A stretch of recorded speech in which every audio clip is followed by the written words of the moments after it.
Hi guys, welcome back to my channel. Yeah, I decided to come back and do another one. So today I'm going to do a bit of a stitch with me. I don't know how long it's going to be, but we'll see. So this is the pattern that I am working on at the moment. I told you I had a bit of a thing for peacocks at the moment. So yeah, this is the one that we're working on.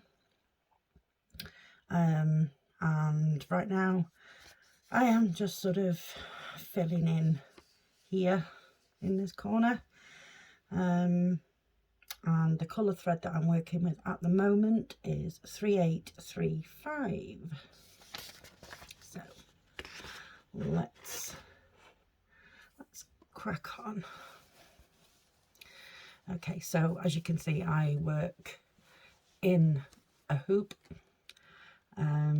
I've tried to work in hand, but unfortunately I'm actually getting quite bad arthritis in this hand, so working in hand is pretty difficult and painful, to be fair.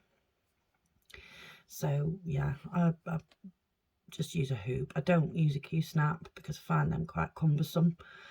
I have one, but no, I don't use it. I also have downstairs in my lounge a scroll frame that was bought for me for Christmas by my lovely daughter. She had no idea what to get me, so I literally just made like a wish list on Amazon, shared it with her, and I said, there you go, pick whatever. So she did. She picked the scroll frame. Also, I can't find the hole. What is going on? There it is. Also, she picked a couple of cross-stitch kits for me, and also some resin, because I do dabble in the resin moulding. Not a lot. I'm not very good at it. I know they say practice makes perfect, but yeah, I'm not sure that there's enough practice left in my lifetime to get any good at it. But yeah, I make little bits and pieces, you know. So yeah, she bought me some resin. So yeah, I use my scroll frame downstairs. I'm doing this video upstairs as it's the quietest place. The dog won't come upstairs, so I don't have to worry about her barking or the door knocking or anything like that. They just come upstairs, I close the door on my bedroom, and you know, make the kids aware, making a video so they know to be quiet. My son is actually in the room just in front of me, so he's been warned that if he's on his online games, talking to his friends and such, to be quiet. We don't need all the shouting and screaming that sometimes comes along with it. Not while I'm doing this. So yeah, he knows to be quiet. My daughter is downstairs eating her tea. The dog will be sat staring at her deep into her soul, waiting for the little tidbits of food, which she doesn't really need because she's overweight. She needs to lose weight, and we're trying, but we don't know a lot about her background because she's actually a Romanian rescue. We got her on the 7th of December, and she's absolutely beautiful. She's gorgeous, but she does love her food, so we do have to sort of limit sort of the tidbits and the treats and things, because she is, like I say, she is overweight. She did come to me that way. But yeah, she is absolutely beautiful. Never had an accident in the house since she's been here. She is just fabulous. She really is fabulous. Love her to pieces. So yeah, wouldn't be without her now. But she does, like I say, stare deep into your soul, trying to will the food to fall in her direction. Yeah, so you do have to sort of, or we have learned now, to basically just ignore the staring that she does. Yeah, so that's my Millie, and that's attractive. My thread just came off of my needle. Just give me 1 second, guys, while I get my needle threader. 1 second. You'd think I would be more organised.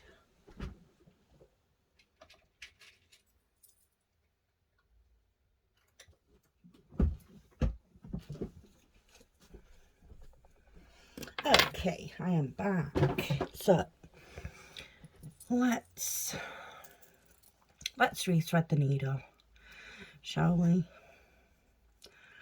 There we go. So I actually put my needle threader onto a keychain.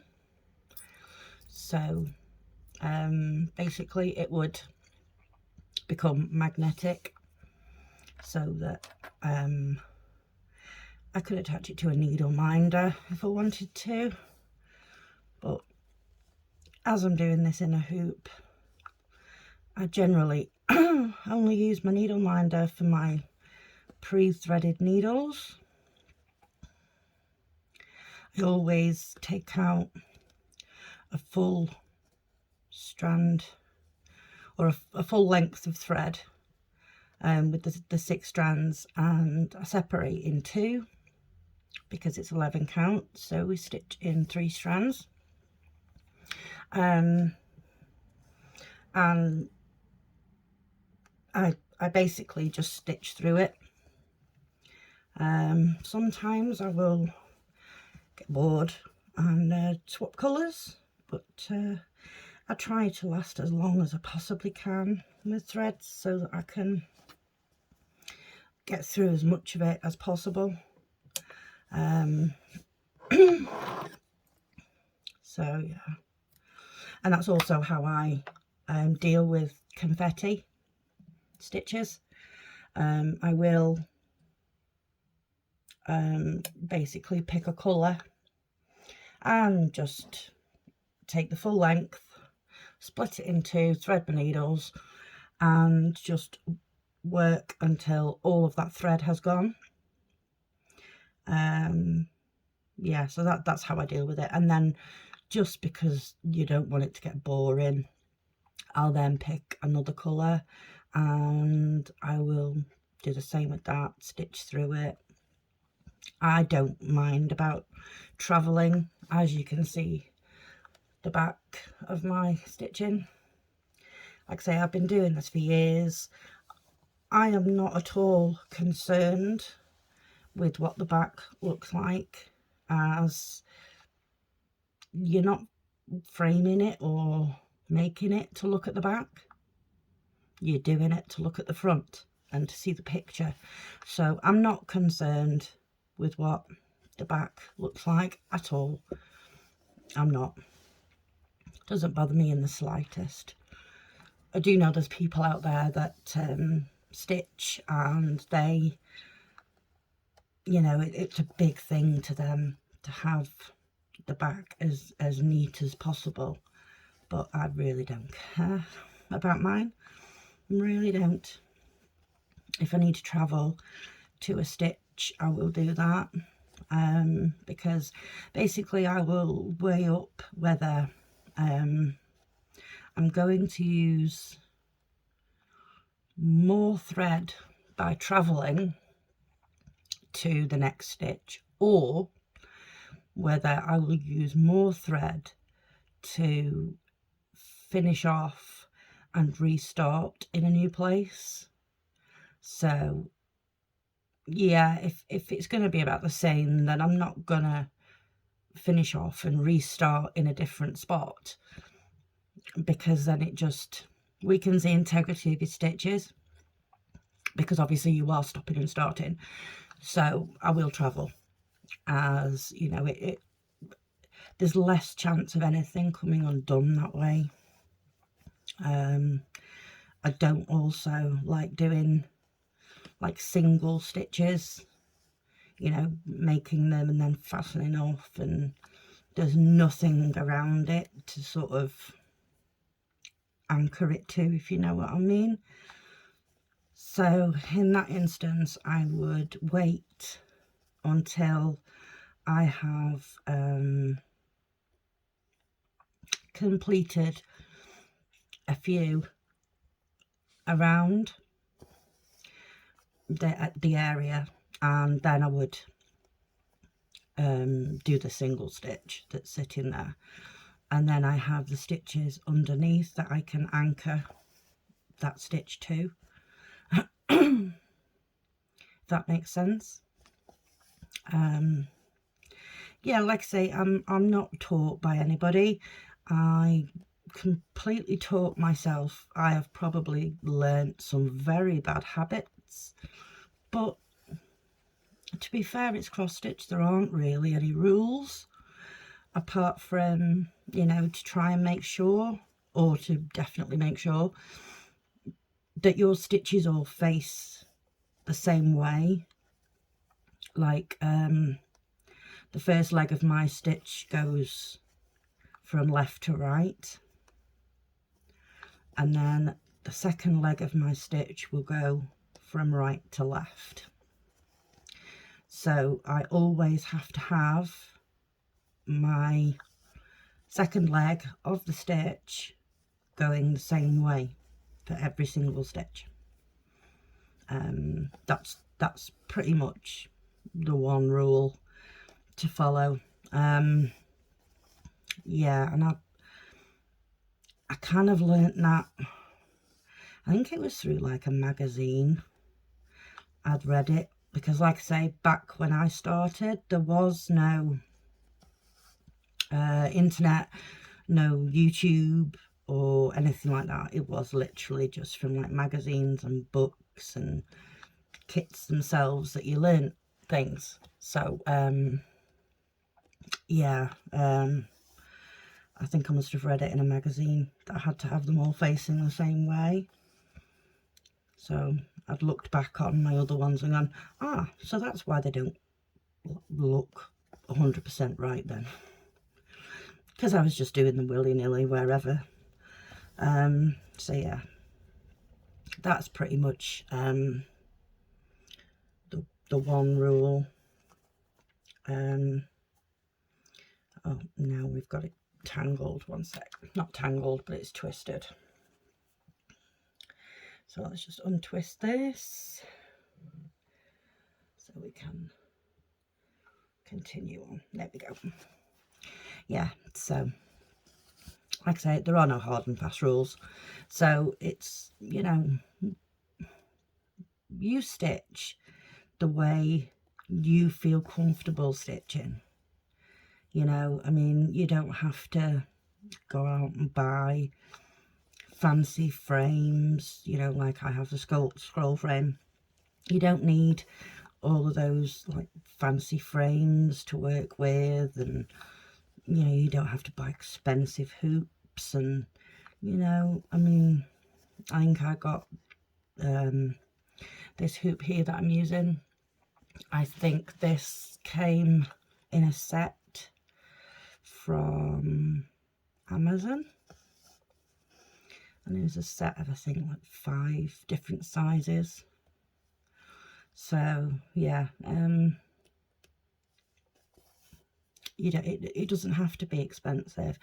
And if, you know, you're just starting out, you're not sure whether you're even going to like it, or you know, there's kits that you can buy out there that are small and inexpensive, so that you're not spending a fortune.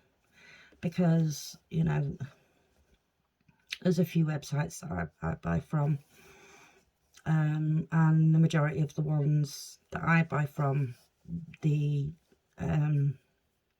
kits come with like a little toolkit, so you get like needles, a needle threader, you'll get a thimble, that sort of thing. So really you have everything there, barring like a pair of scissors to cut your thread. But I'm pretty sure we all have those somewhere in the house floating around. Oops. So yeah, you know, we it's not, it doesn't have to be expensive if you just want to try it. It doesn't. You know, like I say, as I started when I was 14, I used to save up my pocket money, and there was a little stall on the market in my town, and the lady there, she was basically like a haberdashery. She'd sell, you know, material, buttons, things like that. But she also had some cross-stitch kits, and that's where I bought my first one. And I continued to buy from her for a few years until I moved. And then I can't remember where I started getting them from then. I think it was probably just online eventually, when the internet sort of sprang to life. But myself and a friend of mine also, when we were probably 21, maybe 22, we both had children the same age, very small children, and we used to, like, sort of every now and again, we would drive up to a garden centre not too far from us, and we would go there to the gift shop area, as they had a section there where they were selling cross-stitch kits. So yeah, we used to go there occasionally and get kits there. And as we were both single parents with young children, we weren't going out drinking all the time. You know, we were at home, you know, around each other's houses, and we would be sat with, you know, a cup of coffee or a cup of tea, and we would be cross-stitching. Or another thing that we used to do together was jigsaws. We used to do a lot of jigsaws. I do remember one time we did one, or we were doing one, and we actually, this is tongue twisted again, we actually discovered that the one that we were working on was missing a piece. So we went on a hunt around the shops to try and find this jigsaw, so that we could take that piece, so that we could actually say we completed it. But yeah, we realised that it really probably wasn't worth paying for a whole new jigsaw, because it wasn't as if we were going to put it up in a frame on the wall or anything like that. It was literally just, it was just something for us to do. So yeah, that was fun. I always used to enjoy doing jigsaws. But what the house that I'm living in now, we have very little storage space, so I don't have like a dining table or anything to, you know, work on a jigsaw. I could do it on the floor, as I have one of those portable jigsaw, I can't even think, like a porta puzzle kind of thing. But then I've still got to have it flat, so I'll still have to find somewhere to lay it, and I have no idea where I could put it. So yeah, We don't do jigsaws at the moment. I'd love to do them again though. I would love it, because I did used to really, really enjoy it. Yeah. So, what have you guys been up to? Anything good on this fine Saturday? What's the weather been like with you today? It's not been too bad. It's a bit chilly, but at least it wasn't raining, because just recently that's all it seems to do. Really needing to get out and cut my front and back lawns, but I can't, because my back lawn goes like a swamp when it has rained, so I have to have, you know, a good few clear days for it to dry back out. And I'm not getting sorry, I'm not getting the mower out just to mow the front lawn. It's going to take me 10 minutes, so I will wait and do them both at the same time. So yeah, we need a few clear days to dry out this back lawn of mine. Yeah, so my son is now off school for 2 weeks. Yay! I love having him at home. He's 13, so he is in high school. I don't understand these parents that say, you know, that they can't wait for the kids to go back to school because they're annoying them, and I don't get that. I love having my child at home. Love it. I would rather him here than at school, to be perfectly honest. You know, he's a good kid. He's not, you know, he's not bad. He's not naughty. You know, he's a good kid. So I like having him at home. And he does help me out. I do have a few health conditions, so he does help me out as and when I need it, kind of thing. You know, if I don't feel well enough to get to the shop or whatever, he'll do that for me. Same with my daughter. Yeah, so I do try and you know, since I've got the dog, we go for, you know, a little walk every day. I can't walk far, so we don't go far, but it's just getting us both sort of out of the house for 20 minutes every day, unless it's raining, because then the dog point blank refuses to even leave the house, to the point where, you know, she won't even go into the back garden to do her business. She takes one look at the rain and goes, no thank you, I'll wait.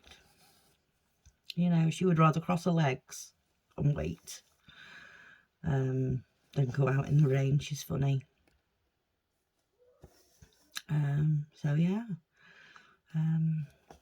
that's pretty much all I've done today. I've done some stitching, done a little bit of sort of household chores, taken the dog out. Yeah, not really watched any TV or anything today. The TV is going on downstairs sort of less and less now. I have my TV in my bedroom, which I generally just use to watch YouTube, you know, other stitchers, and I do love true crime, so I watch a lot of that too. So the majority of the time up here, the TV is just on plainly for YouTube. Although the last night, I did actually sort of sit and stitch for a good hour or so, just with music on. Now that's something I've never done before. But I guess it's because I've always done counted in the past, and it's hard to concentrate because obviously when it's a TV show, it's just people talking. But when it's music and it's songs that you know, the lyrics are in your head, so you automatically want to sing, or I do anyway. So yeah, I'm doing a counted cross stitch and all I've got is the song lyrics going round in my head, so yeah, it just makes it really difficult. But obviously now I am doing the stamped, I don't have to worry about that, because you know, I just look at the symbol and stitch where that symbol appears. So yeah, I don't have to count, I don't have to worry. So yeah, I actually really enjoyed that last night, just having some music on and sort of singing away, and you know, where no one else could hear me, because you know, no one needs to listen to that. So yeah, well, I think I'm going to leave this here now. We've done a little bit there. You know, it doesn't look like you've done much when it's all sort of bits and bobs here and there. When it's the big pieces, you can see better. Like I have completed some of this. Like I say, the confetti stitches I will do later on, but like these big areas, you know, if we were to do a stitch along and I was just working on that, then you know, you would be able to tell better how much I have actually done. So yeah, it's coming along. You can actually see here, I've just realized this as well, didn't notice it before, but you can actually see here the eyes on the feathers starting to appear. Yeah, because obviously when you're stitching it, you're not really looking at it, you're just sort of looking at that area that you're stitching. And I apologize for the plaster on my finger, everybody, but yeah, it started to get pretty sore with the amount of times I kept stabbing myself in the finger. So we wear a cushioned plaster so that when the needle does go into my finger, it's just into the plaster. I don't feel it in the skin, so that's a bonus. Otherwise we wouldn't be able to stitch, because it does get really, really sore once I've stabbed it a million times. So yeah, there we go. We have stitched a little some. I have been working on this one for a while. I will be continuing to work on this one, as I am really enjoying it. Once I start sort of losing a love for it, I will put it away, and then I'll leave it alone for a while, and then I'll pull it back out again at some point. And what generally has happened in the past is I will find a new love for it, for the pattern, and I'll continue on. There's nothing worse than being bored with the stitching that you're doing, and then it becomes like a chore to complete it, and it's not supposed to be that way. It's supposed to be fun. So yeah, when it starts heading in that direction, I will put it away. But at the moment I am really enjoying it, so we will continue on with this and see how far we can get before that boredom kicks in. And yeah, we'll see how far we can get. So thank you very much for watching, everybody. If you like this video, if you could like it, that would be fantastic. Also, if you could, you know, if you want to see more of this and hear more of me waffling on about rubbish basically, then hit the subscribe button, and you will then, you know, be able to come and view my other videos. If you wanted to, you could also hit the bell, and then it'll notify you when I bring out a new video, which I'm going to be aiming to do one every day, be it a stitch along or an unbagging or a whip parade or whatever, something. I will do something every day, if I can, you know, as long as I'm well enough to do it every day. So yeah, thank you very much, guys, and we'll see you in the next one. Thank you. Bye bye.